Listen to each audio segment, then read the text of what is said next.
పరమాద్భుతమైనటువంటి రీతిలో సుభద్రార్జునుల యొక్క వివాహం పూర్తయిపోయింది. ఏమీ తెలియని వాళ్ళ ఒక దివ్యమైనటువంటి రథాన్ని ఇచ్చి అపారమైనటువంటి వేగంతో ఈ రథం బయలుదేరి వెళ్ళిపోతుంది. దీనికి బలిష్టమైనటువంటి గుర్రములు కట్టబడ్డాయి. ఇదిగో నీకు ధనస్సు బాణములు అందిస్తున్నాను, అర్జున క్షేమంగా బయలుదేరి సుభద్రని తీసుకుని మీ ఇల్లు చేరు అని ఇంద్రప్రస్థానికి వెళ్ళమని ఇద్దరిని రథం ఎక్కించి సాగనంపాడు. ఎక్కడ? అంతఃపురంలో. రథం వెళ్ళిపోతోంది. తాను మళ్ళీ పరివారంతో శివపూజా మహోత్సవం చూడడానికి అంతర్ద్వీపానికి వెళ్ళిపోయాడు. బలరాముడి దగ్గరే ఉన్నాడు. ఈలోగా ఆ వెళ్ళిపోతున్నటువంటి రథాన్ని ఆ నగరం బయట పొలిమేరలలో చూశాడు. ఆయన పృథుశ్రవసుడు అని చెప్పి నగరాన్ని రక్షిస్తూ ఉంటాడు. ఆయన చూసి, అయ్యో ఇదేమిటి, సాక్షాత్ బలరామకృష్ణుల యొక్క చెల్లెలు దేవకీ వసుదేవుల యొక్క కుమార్తె సుభద్రాదేవిని అపహరించి తీసుకుపోతున్నాడే, ఈ విషయం రేపు పొద్దున్న తెలిసిందంటే బలరాముడికి కృష్ణుడికి లేనిపోని ఇబ్బంది. మేము లేనప్పుడు ఈ పిల్లని తీసుకుపోతుంటే మీరేం చేశారంటారన్న ఉద్దేశ్యంతో ఉత్తర క్షణంలో ఆయన నగారా మోగించాడు. నగారా మోగించి యుద్ధాన్ని ప్రారంభం చేశాడు. బలరాముడికి వినపడాలి అంతర్ద్వీపంలోకి. గబగబా బలరాముడు కూడా బయలుదేరి రావాలని సభాపాలుడు అనబడేటటువంటి పేరు కలిగినటువంటి ఒక మహావీరుడు ఆయన కూడా నగారా మోగించాడు. సరే, ఈ నగారా బలరాముడి యొక్క చెవుల పడాలి. ఈలోగా అర్జునుడు కవ్వడి రెండు చేతులతో బాణప్రయోగం చేస్తాడు. సుభద్రకి అర్జునుని యందు మక్కువ కలగడానికి ప్రధాన కారణాలలో అదొకటి. పెళ్ళి అవగానే ఆ ముచ్చట తీర్చడానికి అవకాశం దొరికింది. ఇప్పుడు ఆ వెళ్ళేటప్పుడు అడ్డొచ్చిన వాళ్ళందరినీ చంపుతూ వెళ్ళిపోయాడు అనుకోండి అర్జునుడు, సుభద్ర మనసులో ఖేదం కలుగుతుంది. వెళ్ళిపోయే ముందు నా ఊర్లో ఇంతమంది మరణించారే అని బాధ కలుగుతుంది. అర్జునుడి యొక్క యుద్ధం అంటే అంత చమత్కారంగా ఉంటుంది. ఆయన ఏం చేశాడంటే ఆ వెళ్ళిపోతున్నప్పుడు ఆ బంగారు అరుగుల మీద, వీధుల మీద, ఇళ్ల యొక్క గుమ్మాల మీద, గోడల మీద, ఉద్యానవనాల్లో, తటాకముల ఒడ్డున అన్నిటి ముందర పడేటట్టుగా బాణములను ప్రయోగించాడు. ఎప్పుడైతే ఇన్ని చోట్లకు వచ్చి బాణాలు పడ్డాయో అడుగు తీసి బయట పెట్టడానికి భయపడ్డారు. ఒక్క క్షణంలో అది ఆయన యొక్క శక్తి. ఆయన అటువంటి బాణప్రయోగం చేశాడు. అమ్మ బాబోయ్, అర్జునుడి జోలికెడితే ఎవరికి వారికి హెచ్చరిక. ఎవరిని చంపడం కాదు, ప్రతి ఇంటి ముందు గడప ముందు బాణాలు, ఉద్యానవనాల్లో బాణాలు, చెరువులలో బాణాలు, అలాగే వీధులలో బాణాలు, గోడల మీద బాణాలు, వీటి మీద బాణాలు వేశాడు. కానీ ఆ బాణములను చూసి అడుగు తీసి ముందుకు వేయడానికి ఎవరికి వాళ్ళకే భయం వేసింది. అందరూ ఆగిపోయారు. ఎదురొచ్చినటువంటి సైన్యాన్నంతటినీ కూడా ఓడించి దారి చేసుకుని అపారమైనటువంటి వేగంతో ఆయన నగరు దాటి వెళ్ళిపోయాడు. వెళ్ళిపోయిన తర్వాత బలరాముడు బయలుదేరి వచ్చాడు. కృష్ణ భగవానుడు వచ్చాడు. అందరూ వచ్చాడు. బలరాముడు కూర్చున్నాడు.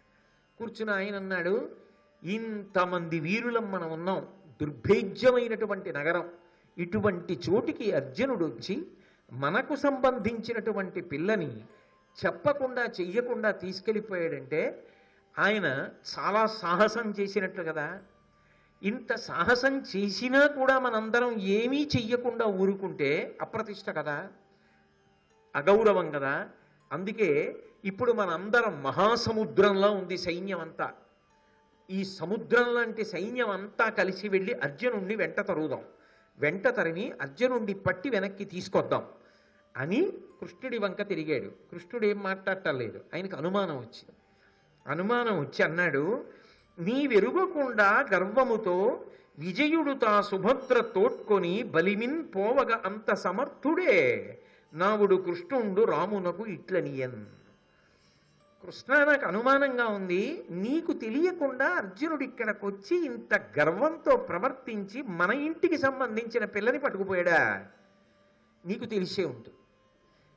నువ్వు తెలిసి దగ్గర ఉండి ఈ వివాహాన్ని చేయించావని నాకు అనుమానం. నిజం చెప్పు, నీకు తెలియకుండా ఇదంతా జరిగిందా అని అడిగాడు. అడిగినప్పుడు అన్నయ్య అలా కాదన్నయ్య, నువ్వు ఒప్పుకోవన్నయ్య అలా మొదలు పెట్టలేదు. కృష్ణ పరమాత్మ మాట్లాడడంలో చాకచక్యం అంటే అలా ఉంటుంది. ఏదైనా ఒక విషయాన్ని ఆవిష్కరించాలి అంటే గంటలు గంటలు మాట్లాడడం వేరు. ఒక గంటన్నర సేపు ప్రసంగం చెయ్యండి. అంటే గంటన్నర సేపు ప్రసంగం చేసినప్పుడు ఎంత సారవంతమైన విషయాన్ని ప్రతిపాదించవలసి ఉంటుందో మీరు ఒక్క 5 నిమిషాలు మాట్లాడండి అన్నా కూడా 5 నిమిషాల ప్రసంగం కూడా అంత సారవంతము కావాలి. అసలు యథార్థానికి ఎక్కువసేపు మాట్లాడవలసిన అవసరం లేకుండా తక్కువసేపు మాట్లాడుతూ విధి విధానములను రూపకల్పన చెయ్యడంలో, తన ఆలోచనని ప్రతిపాదించడంలో, ఒక నిర్ణయాన్ని ప్రకటించడంలో బహు తక్కువ మాట్లాడి అందరికీ అర్థమయ్యేటట్టు చెప్పగలిగిన వాడు ఎవరుంటాడో వాడు సమర్థవంతమైన నాయకుడు. చాలాసేపు మాట్లాడాడు అనుకోండి, విసుగుస్తుంది వినేవాడికి. బా ఇప్పటికే అరగంట అయింది వింటూనే ఉన్నాం కదండి అంటాడు. ఆ తర్వాత ఏమవుతుందంటే పట్టుకునేటటువంటి శక్తి సడలిపోతుంది, తగ్గిపోయి పెద్ద ఉత్సాహం ప్రకటించకపోవచ్చు. కానీ ఒక్క 2-3 నిమిషాల్లో స్పష్టంగా తన అభిప్రాయం అవతల వారికి బాగా అర్థమయ్యేటట్టు, తను అనుకున్నట్టు కార్యక్రమం జరిగేటట్టు చెప్పగలిగినటువంటి ప్రజ్ఞ తన మాట చేత మంచి ఉద్వేగంతో ఆ అర్జునుణ్ణి వెంట తరిమి పట్టుకోవడానికి సిద్ధపడుతున్నటువంటి మహాసముద్రం లాంటి సైన్యం, అమ్మ బాబోయ్ కృష్ణుడు చెప్పింది నిజమే, మనం అనవసరంగా బయలుదేరకూడదని ఎక్కడ వాళ్ళక్కడ నిలబడిపోవాలంటే దానికి ఆయన ఒక పర్వం అంతా ఏం మాట్లాడలేదు, ఒక్క పద్యంలో చెప్పాడంతే. అది కృష్ణుడి యొక్క సమర్థత. అది మనకి ఇవాల్టి రోజుల్లో అయితే ఉద్యోగం చేసే వాళ్ళకి సంవత్సరానికి ఒకసారి యాన్యువల్ పెర్ఫార్మెన్స్ అప్రైజల్ రిపోర్ట్ అని తీసుకుంటారు. అతను ఒక సంవత్సరంలో ఉద్యోగ బాధ్యతలను నిర్వహించడంలో ఆయన చూపించినటువంటి సమర్థత ఎటువంటిది అన్నప్పుడు దాన్ని వర్గీకరించి కొన్ని ఆయన ఎందు ఎలా ఉంటాయి అన్నది పరిశీలనం చేస్తారు. అందులో ఒకటి కమ్యూనికేషన్ స్కిల్స్. కమ్యూనికేషన్ స్కిల్స్ అంటే ఆయన ఇతరులకు తన భావమును అందించడంలో ఎంత సమర్థవంతంగా అందిస్తాడు. విషయం తెలిసి ఉండడం వేరు, విషయము అందరికీ అర్థమయ్యేటట్టుగా మాట్లాడగలగడం వేరు. ఒక విషయం అధికారి దగ్గరికి వెళ్ళి మాట్లాడుతున్నప్పుడు తక్కువ మాట్లాడుతూ ఆయనకు అర్థమయ్యేట్టు చెప్పగలగాలి. ఆయన మాట్లాడింది ఒడిసి పట్టుకోగలగాలి, చెవులు రిక్కించి. అంతేగాని వినలేదండి మీరు చెప్పినప్పుడు నేను అనకూడదు. అది ఎంతవరకు ఉందా సమర్థత ఈయనకి అన్నది ఆ వర్గీకరణలో ఒక విభాగం కింద తీసుకుంటారు. అసలు నిజంగా కృష్ణ పరమాత్మ మాట్లాడేటటువంటి తీరు పరిశీలిస్తే రాయబారానికి వెళ్ళినప్పుడు ఒకలా మాట్లాడతాడు, తనలో తాను మాట్లాడుకుంటే ఒకలా మాట్లాడుకుంటాడు, బలరాముడితో మాట్లాడితే ఒకలా మాట్లాడతాడు, ఎప్పుడు ఎక్కడ ఎంత మాట్లాడాలో ఎలా మాట్లాడాలో అలా మాట్లాడతాడు. అంతేకాని అన్ని వేళలా అతిశయంతో తననే పొగుడుకోవడం, అవతల వాళ్ళని తక్కువ చేస్తూ ఉండడం, లేకపోతే అవతల వాళ్ళని నిలబెట్టి మాట్లాడవలసి వస్తే మెతకతనంగా మాట్లాడడం అలా ఉండదు. ఎక్కడ ఎలా మాట్లాడాలో అలా మాట్లాడడం, మాట చేత కార్యాన్ని సగం సాధించేస్తాడు కృష్ణుడు. అది ఆయన గొప్పతనం.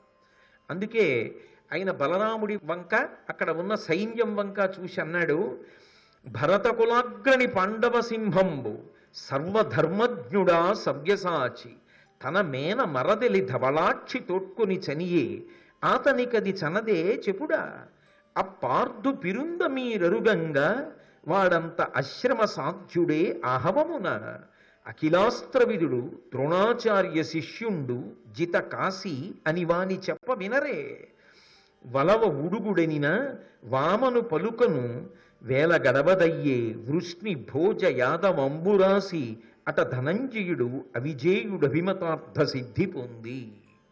ఒక్క పద్యాన్ని నన్నయ్య గారు ఎంత అద్భుతంగా రచన చేశాడు మహానుభావుడు. ఏమి అర్జునుడి వెనక వెళ్ళి పట్టుకుంటాం అంటున్నారే అన్నయ్య. భరతకులాగ్రని పాండవ సింహంబు, ఆయన ఆ భరత వంశంలోనే వన్నెకెక్కినటువంటి మహావీరుడు, పాండవులలో సింహం లాంటివాడు, సర్వధర్మజ్ఞుడా సవ్యసాచి, 2 చేతులతో యుద్ధం చేస్తాడు సవ్యసాచి. పైగా అన్నిటినీ మించి ఆయన ధర్మజ్ఞుడు, ధర్మము తెలిసిన్నవాడు, ధర్మమును ఆచరించేవాడు. నీకు తెలియదా కృష్ణ అని అడిగావన్నయ్య. ధర్మం ఉన్నది కాబట్టి, ధర్మము తెలిసిన్నవాడు కాబట్టి, ధర్మము వినా వేరొకటి చెయ్యనివాడు కాబట్టే నేను జోక్యం చేసుకో. కృష్ణ పరమాత్మ ఒక కార్యాన్ని చేశాడు అంటే ఆలోచన యందు అంత స్పష్టత ఉంటుంది. ఆ స్పష్టత క్రియారూపంగా మాట రూపంగా అభివ్యక్తమవుతుంది. ఆ స్పష్టత ఉన్ననాడే ధైర్యం ఉంటుంది. స్పష్టత ఎక్కడ ఉండదో అక్కడ అధైర్యం ఉంటుంది. అందుకే మహానుభావుడు ఇంత గొప్పగా మాట్లాడి వాళ్ళందరినీ నిలువరించాడు. ఇది ఒకెత్తు. కానీ ఆయన ఆలోచన సరళి పరమాద్భుతమైనటువంటి రీతిలో ఉంటుంది. చెల్లెలు అనేటప్పటికీ సాధారణంగా ప్రేమ అంతా ఎక్కడ నిలబడుతుంది? ఆ పిల్లకి పుట్టింటి మీదే నిలబడుతుంది. ఏ ఆడపిల్లైనా తనకి వివాహం జరిగేటప్పుడు సంతోషంగా తన తల్లి, తండ్రి, అన్నలు, వదినెలు అందరూ నిలబడి పెళ్లి చేసి తనని అత్తవారింటికి పంపించాలని కోరుకుంటుంది. కానీ వెళ్ళినటువంటి సుభద్ర మనసులో ఎంత ఆవేదన ఉందో పెద్దన్నయ్యకి తెలియదు. అన్నయ్య వచ్చిన తర్వాత ఏమైందో, అన్నదమ్ములు ఏమైనా గొడవ పడ్డారేమో, నా వివాహ కారణంగా ఏ ఇబ్బందులు పడ్డారో, కలిసి ఉన్న కుటుంబం ఏమైపోయిందో అని ఆ పిచ్చి తల్లి అక్కడ బెంగ పెట్టుకుంటే, వీళ్ళు అందరి మధ్యలో ఉన్నారు. ఆమెకి కొత్త కాపరం. అర్జునుడితో అత్తవారింటికి వెళ్ళింది. అత్తగారు కొత్త, మేనత్తే అవ్వచ్చు, ఆ కుంతిదేవితో బంధుత్వం ఉండొచ్చు. కానీ కోడలుగా ఆ ఇంటికి వెళ్ళినప్పుడు ఉండేటటువంటి పరిస్థితి వేరు కదా. ఇతపూర్వం ఆ ఇంటికి కోడలు స్థానంలో వచ్చిన వాళ్ళు గొప్ప గొప్ప కానుకలతో వచ్చిన వాళ్ళు అయి ఉండొచ్చు, పుట్టింటి బలగంతో వచ్చిన వాళ్ళు అయి ఉండొచ్చు, అవేమీ లేకపోయినా పరమ ప్రేమ పురస్సరంగా వచ్చి దిగబెట్టి వెళ్ళిన వాళ్ళు అయి ఉండొచ్చు. తాను ఎలా వచ్చింది? భర్తతో కలిసి వచ్చేసింది. అంతే. ఏమమ్మా ఇలా వచ్చావంటే, అర్జునుని యందు నాకు అనురక్తి ఉంది, కృష్ణ పరమాత్మ వివాహం చేశాడు, మా నాన్నగారు అమ్మగారే చేశారు, నేను వచ్చేసాను. మరి అందరిలా వచ్చి ఎవరు ఎందుకు దిగబెట్టలేదు నిన్ను అంటే ఏం చెప్తుంది ఆ పిల్ల? కాబట్టి ఇప్పుడు పూర్ణ ఎలా జరగాలి? ఆ చెల్లెలి మనసు సంతోషించాలంటే ఏం జరగాలి? బలరాముడు, దేవకీ వసుదేవులు, కృష్ణ పరమాత్మ కానుకలు పట్టుకుని వెళ్ళాలి. ఏం మాట్లాడక్కర్లేదు. ఇదే బలరాముడు, ఇదే కృష్ణుడు, ఇదే దేవకీదేవి, ఇదే వసుదేవుడు బోలెడన్ని కానుకలు పట్టుకుని వెళ్ళారనుకోండి పాండవుల దగ్గరికి. కృష్ణుడిని చూస్తే పొంగు వాళ్ళకి. వాళ్ళు స్వాగతం పలుకుతారు. చెల్లెమ్మ మేమందరం వచ్చాం, సంతోషంగా ఉన్నావా నాన్న, ఇవిగో నీకు బోలెడన్ని కానుకలు తెచ్చాం అని అటు బలరాముడు ఇటు కృష్ణుడు అందరూ సంతోషంగా మాట్లాడి 10 రోజులు ఉండి వచ్చేసారు అనుకోండి. ఆ పిల్ల జీవితం ఎంత ఆనందంగా ఉంటుంది, ఎంత సంతోషంగా ఉంటుంది. లేనినాడు ఆ పిల్ల ఏం చేస్తున్నా ఏం సంతోషపడుతుంది? అన్నగారిగా పుట్టడం గొప్ప కాదు, కృష్ణుళ్ళ అన్నగారిగా ఆలోచించడం గొప్ప.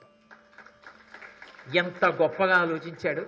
మానవీయ సంబంధాలకి ఎంత పెద్ద పీట వేశాడు మహానుభావుడు. సాక్షాత్తు పరిపూర్ణావతారమయ్యుండి భగవానుడయ్యుండి చెల్లెలైనటువంటి సుభద్ర గురించి అంత పెద్ద మనసుతో ఆలోచించాడు. అందుకే దేవకీ వసుదేవుల్ని బలరాముణ్ణి పిలిచి మనందరం కానుకలు పట్టుకుని వెడదాం, ఇంకంతకన్నా ఏం అక్కర్లేదు, సుభద్ర సంతోషిస్తుంది. అలా కదండి ఉండాలి. అందుకు కదూ మనకి ఋషులు కూడా కార్తీక మాసంలో కనీసం సంవత్సరానికి ఒక్కరోజైనా అన్న ఇంటికి చెల్లెలు, చెల్లెలు ఇంటికి అన్నయ్య భోజనానికి వెళ్ళండి చాలు, ఇంకేం అక్కర్లేదు. మనిషికి ఆరోగ్యం ఎక్కడి నుంచి వస్తుందండి? ఆయుర్దాయం రమ్మంటే ఎక్కడి నుంచి వస్తుంది? ఎంతసేపు వినోద కార్యక్రమాల్లో పాలు పంచుకుంటే ఆయుర్దాయం వస్తుంది?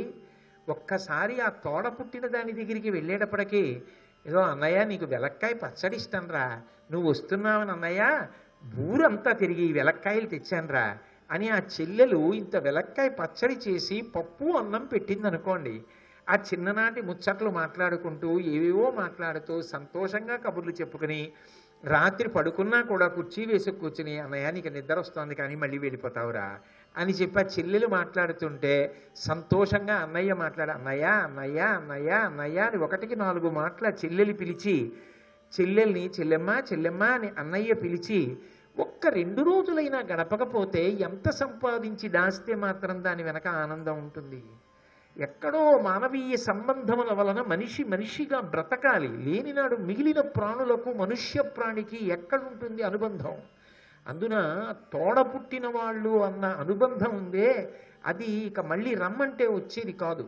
అది భగవంతుడు కొంతమందితోటే, ఆ తల్లిదండ్రుల కడుపున పుట్టిన వాళ్ళ మధ్యలో మాత్రమే ఉంటుంది ఆ రక్త సంబంధం. అదొక అపూర్వమైనటువంటి విశేషం. అందుకే తోబుట్టువులు అనేటటువంటి మాట అంత ప్రీతిపాత్రమైనది. ఎవ్వరితో కలిసి భోజనం చేసిన దానికన్నా సంవత్సరానికి ఒక్కసారైనా ఆ తోబుట్టువులతో కలిసి అన్నం తినేటప్పుడు పొందేటటువంటి ఆనందం వేరు, ఆ అనుభూతి వేరు, ఆ మాట్లాడుతున్నప్పుడు ఉండే ప్రేమ వేరు. అది జీవితానికి ఒక్కసారి, ఇంకా మళ్ళీ కొత్తగా రక్త సంబంధాలు రమ్మంటే రావు. వాళ్ళు సంతోషంగా ఉండాలి అని ఆడపిల్లల గురించి అన్నదమ్ముడిగా నిజంగా కృష్ణ పరమాత్మ ఆలోచించిన వైనానికి భగవంతుడిగా నేను ఆయనకి ఇంత పూర్వం నమస్కారాలు చేసి ఉండొచ్చు, కానీ సుభద్ర అన్నగారిగా కృష్ణ పరమాత్మ పాదాలకి ఇవాళ నా శిరసు పాటించి నమస్కారం చేస్తున్నాను.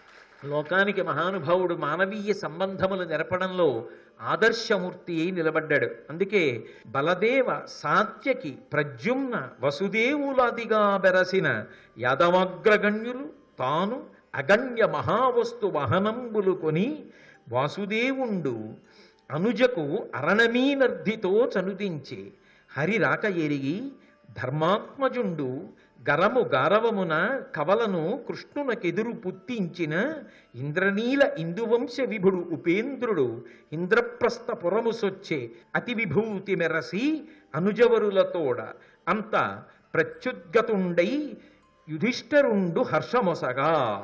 మహానుభావుడు కృష్ణ పరమాత్మ బలరాముడితోటి సాత్యకి ప్రద్యుమ్నుడు వసుదేవుడు మొదలైనటువంటి పెద్దలందరినీ తీసుకుని ఎన్ని పట్టుకెళ్ళాడు సుభద్రకి ఇవ్వడానికి అంటే ఒక మాట అన్నారు, వాళ్ళందరితో కలిసి అగణ్య మహావస్తువులు అన్నారు, లెక్క పెట్టడానికి వీలు లేనివి అన్నారు. అదేంటి అలా ఎలా పట్టుకెడతారు? లెక్క పెట్టడానికి వీలు లేనివి అని చెప్పి పక్కన లెక్క ఇచ్చారు భారతంలో. మరి అగణ్య లెక్క తెలియనంత మంది ఏమిటి ఆ మాటకు అర్థం అంటే, ఆడపిల్లకున్న గొప్పతనం ఏమిటంటే ఆమె మెట్టినింటికి వెళ్ళిన తరువాత అక్కడున్న ఐశ్వర్యమంతా ఆమెదేగా.